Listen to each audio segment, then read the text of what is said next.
हर खबर को सबसे पहले देखने के लिए हमारे चैनल पार्लियामेंट्री बिजनेस को सब्सक्राइब करें, सभी वीडियोस को लाइक और शेयर करें और सभी ताज़ा अपडेट्स पाने के लिए बेल आइकन बटन दबाना बिल्कुल ना भूलें। संसद में पारित हुए कृषि बिलों के खिलाफ देश भर में आज किसानों ने भारत बंद बुलाया है। बिल के विरोध में किसानों के साथ विपक्षी पार्टियां भी प्रदर्शन में हिस्सा ले रही हैं। इसके साथ ही पंजाब में किसान रेल रोको आंदोलन को भी शुरू कर चुके हैं। वहीं कांग्रेस पार्टी ने इस बिल को किसान विरोधी बताते हुए अपने राष्ट्रव्यापी आंदोलन की बात कही। इस कृषि बिल के खिलाफ हजारों किसान सड़कों पर उतर आए हैं।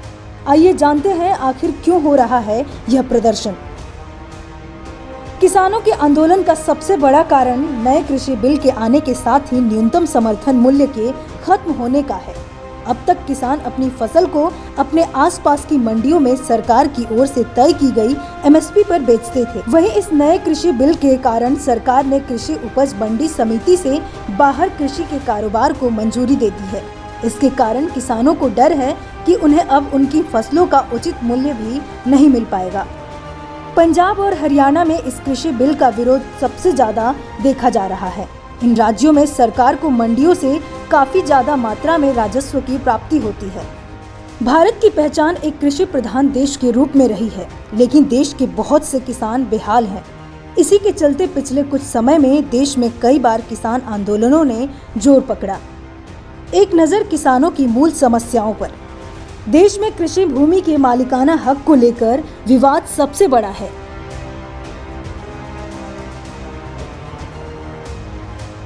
असमान भूमि वितरण के खिलाफ किसान कई बार आवाज उठाते रहे हैं। जमीनों का एक बड़ा हिस्सा बड़े किसानों, महाजनों और साहूकारों के पास है, जिस पर छोटे किसान काम करते हैं।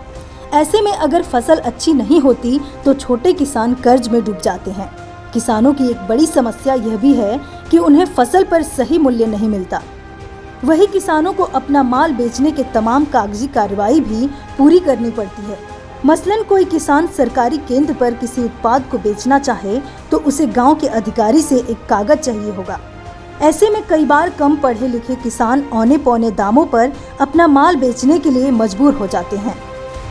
अच्छी फसल के लिए एक अच्छे बीजों का होना बेहद जरूरी है, लेकिन सही वितरण तंत्र न होने के चलते छोटे किसानों की पहुंच में ये महंगे और अच्छे बीज नहीं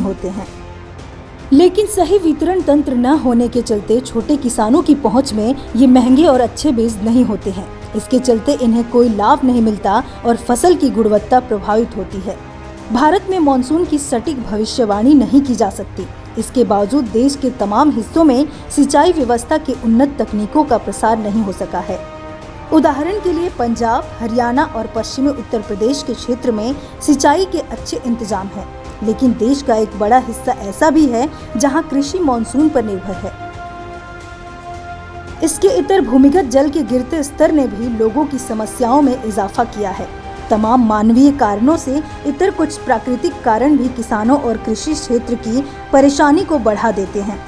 दरअसल उपजाऊ जमीन के बड़े इलाकों पर हवा और पानी के चलते मिट्टी का क्षरण होता है। इसके चलते मिट्टी अपनी मूल क्षमता को खो देती है और इसका असर फसल पर पड़ता है।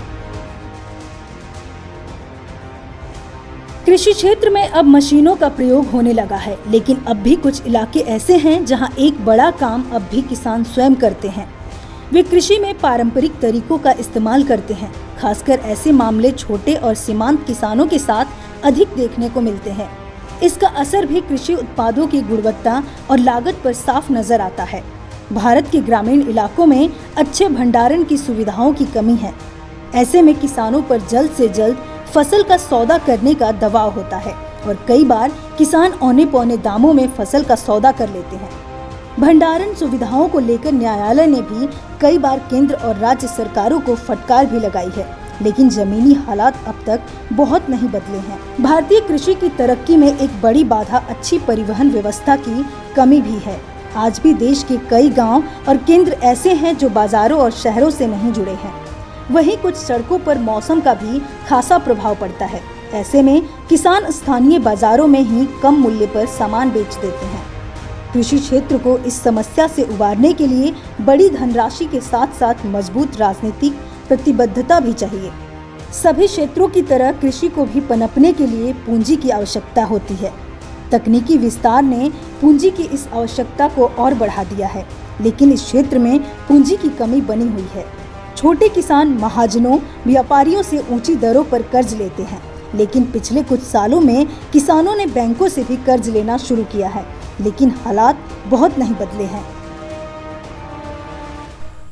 बतौर किसान मैं ये समझ सकता हूँ कि ये सरकार अर्थव्यवस्था को लेकर के बहुत चिंतित है और कृषि आधारित अर्थव्यवस्था को सुदृढ़ करने के लिए कॉरपोरेट की एंट्री उसे बहुत आवश्यक लग रही है।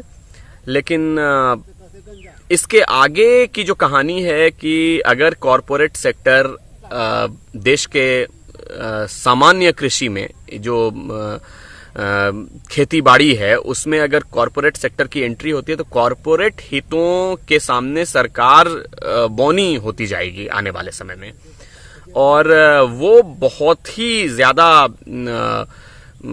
खतरनाक होगा। जो दूरगामी प्रभाव होंगे उसके वो बहुत ज्यादा गड़बड़ होगा, क्योंकि उस नजरिए से देखें तो छोटी छोटी जोत वाले जो किसान हैं जिनके पास 1 बीघा या 2 बीघा जमीन है, वैसे किसान हमारे देश में ज्यादा हैं और उनकी परेशानी तब बढ़ेगी जब शुरुआती चंद रुपयों की खातिर तो वो अपने खेतों को लालच में आकर कॉरपोरेट्स के हाथ जरूर दे देंगे, लेकिन बाद में जब उनके अंदर की इच्छा मर जाएगी खेती करने की और उनके सामने और कोई स्किल नहीं रहेगा, बेरोजगारी अत्यधिक बढ़ जाएगी, वैसी स्थिति में और मैकेनाइजेशन जो है सो उसको तो बहुत बढ़ावा मिल जाएगा कॉरपोरेट्स के एंट्री से। तो उन परिस्थितियों में भारत में बेरोजगारी का एक नया जो दौर है वो शुरू होने का खतरा है। इसलिए मैं मोटे तौर पर जो निजीकरण है या निजीकरण की जो कवायद है कृषि में और कॉरपोरेट्स की जो एंट्री की कवायद है उसका मैं मोटे तौर पर विरोध करता हूं, क्योंकि जो शुरुआती जो फायदे होंगे उससे ज्यादा खतरनाक दूरगामी जो इसके परिणाम होंगे मुझे उसकी किसानों की स्थिति में कोई बड़ा बदलाव देखने को नहीं मिल पा रहा है। उसकी एक वजह यह है कि समय के साथ किसान अभी भी बदलने के लिए तैयार नहीं है। आप उसका उदाहरण इस तरह दे सकता हूं मैं कि पारंपरिक खेती को का जो चोला है उसे त्यागने के लिए किसान तैयार नहीं है।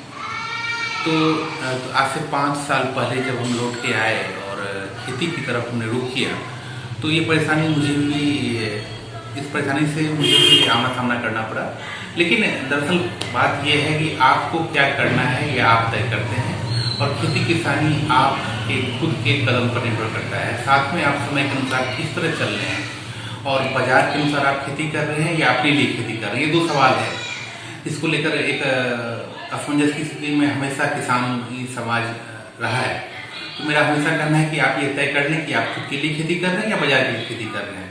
यकीन मानिए जिस दिन आप बाजार की खेती करना शुरू कर देंगे और मंडी तक आप नहीं जाकर मंडी आपके पास पहुंचने लगेगी तो किसानों की तकलीफ बदल जाएगी। Bureau report, parliamentary business.